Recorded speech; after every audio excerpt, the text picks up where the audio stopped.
En ce moment, c'est sous ma douche que me viennent des inspirations très très fortes pour partager. Et il y a un mantra que je propose très très souvent dans les accompagnements et qui est très puissant, qui a été hyper puissant pour moi. Les juges à la porte.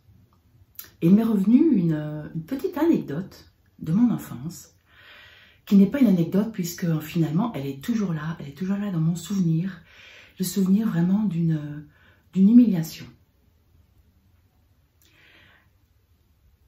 Un des mantras pour se tenir à table de mon père, c'est n'amène pas ta bouche à ta nourriture,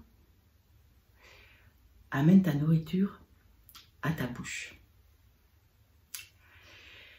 C'était un soir de semaine, exceptionnellement, je devais avoir 13 ou 14 ans, demi-saison, le temps un petit peu moyen, et nous étions tous à table, donc je suis l'aîné de 5, mes parents, ça faisait 7 personnes, et un invité.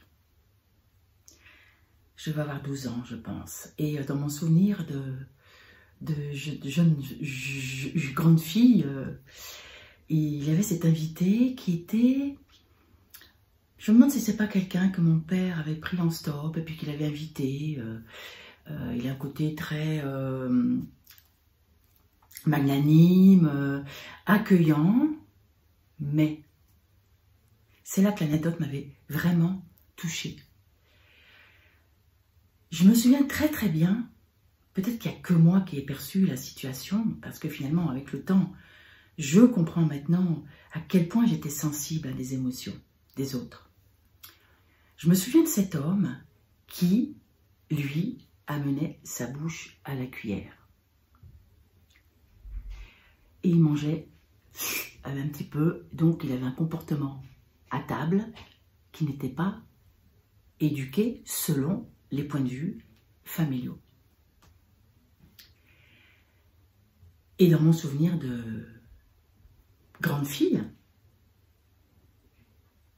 c'était 7 pères dieux, je me souviens qu'il était en bout de table, 7 pères dieux, sur cet homme, en train d'amener sa bouche à la cuillère, et non pas sa cuillère ou sa fourchette à sa bouche dans un geste élégant.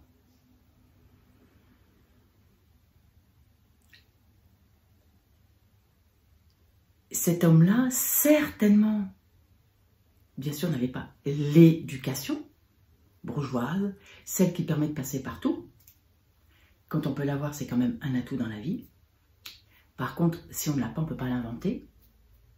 C'est nécessaire de l'apprendre. Si personne ne nous a jamais montré que c'était une bienséance dans une vie collective, et encore, c'est toujours un point de vue, cet homme-là, certainement, n'avait pas une assurance intérieure. Je reviens toujours à cette base, dans la profondeur de notre corps, ce fameux périnée, ce bassin dont je parle tant, qui est la fondation de tout ce que je propose.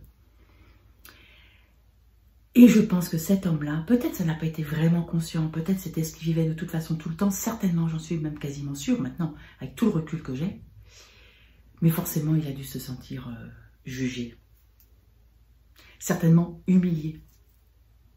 Parce que nous, tous, dans cette famille bienveillante, il n'y avait pas de méchanceté avérée. Je n'ai pas été éduquée dans la méchanceté.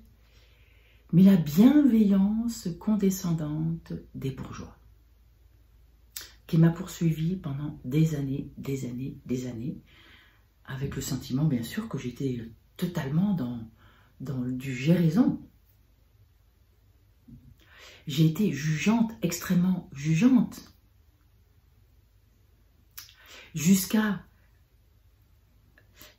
été jugeante jusqu'à cet événement dans ma vie que je vous ai déjà raconté. Je vous ramène à cette vidéo-là. Cette vidéo qui s'appelle « Tout de ta vie est du carburant ». Je vous raconte l'histoire qui m'a fait basculer. Et qui a fait que j'ai foutu les juges à la porte. Les juges à la porte, c'est un mantra qui m'a été vraiment donné dans une initiation au transgénérationnel que je sais maintenant accompagner grâce à une magnifique sage-femme, Ariane Cessia Boulanger, qui m'a transmis vraiment, qui m'a fait une transmission d'une puissance extraordinaire que maintenant je transmets et j'utilise depuis des années et des années. Les juges à la porte. C'est un mantra que je me suis répété des centaines de fois au début. À chaque fois que je sentais monter ce jugement, que ça soit de moi-même, très souvent on est les premiers à se juger soi-même, parce que forcément avec une éducation comme ça, eh bien, le moindre faux pas, oups, tu ne devrais pas faire comme ça, c'est pas comme ça qu'il faut faire. Moi j'étais too much, donc forcément j'étais toujours décalée par rapport à la bonne éducation. Et puis le jugement des autres. Et pour arriver à ne plus se juger, ça demande d'avoir une verticalité, une assise intérieure, une tranquillité intérieure. C'est la raison pour laquelle dans tous mes processus, tout ce que j'accompagne, le prérequis de toute façon, c'est la fondation du voyage en Pyrénées. Voilà, alors, est-ce que ça vous interpelle? Est-ce que vous avez été dans la posture de l'humiliation? Je l'ai été aussi, ça fera l'objet d'autres histoires, d'autres vidéos. Dans la posture de cette bienveillance condescendante. J'habite dans le sud de la France. Et les citadins, quand ils arrivent l'été, ils sont exactement dans cet état d'esprit. Mes enfants, ils se sont souvent sentis humiliés par des amis parisiens ou citadins. Une fois de mes enfants, il y a un jeune garçon, une autre histoire, qui arrive à la maison, qui était un voisin, un vacancier voisin, et puis il était en train de jouer une console très moderne, c'est la dernière qui venait de partir, il lui dit « Ah, bah toi, t'as cette console ?» Je me souviens, mon fils qui était tout petit, il a ressenti vraiment profondément que le citadin le prenait pour un plouc, parce qu'on habite dans le sud. J'ai été éduquée comme ça. Personne n'est responsable, chacun est dans son monde, chacun est dans sa bulle. Et il faut vraiment changer totalement de bulle pour voir, ah ouais, ah pétard de merde, j'étais jugeante comme ça.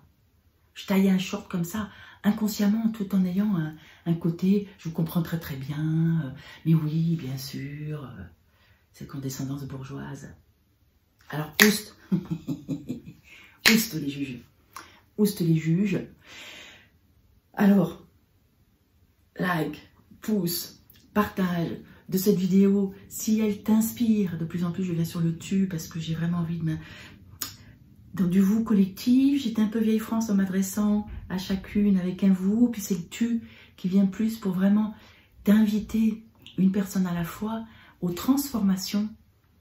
Il y a tellement de contributions actuellement sur Internet, que ce soit la mienne, mais que ce soit de tas de personnes que j'aime énormément, que ce soit venir dans mes processus, mais ceux d'autres aussi.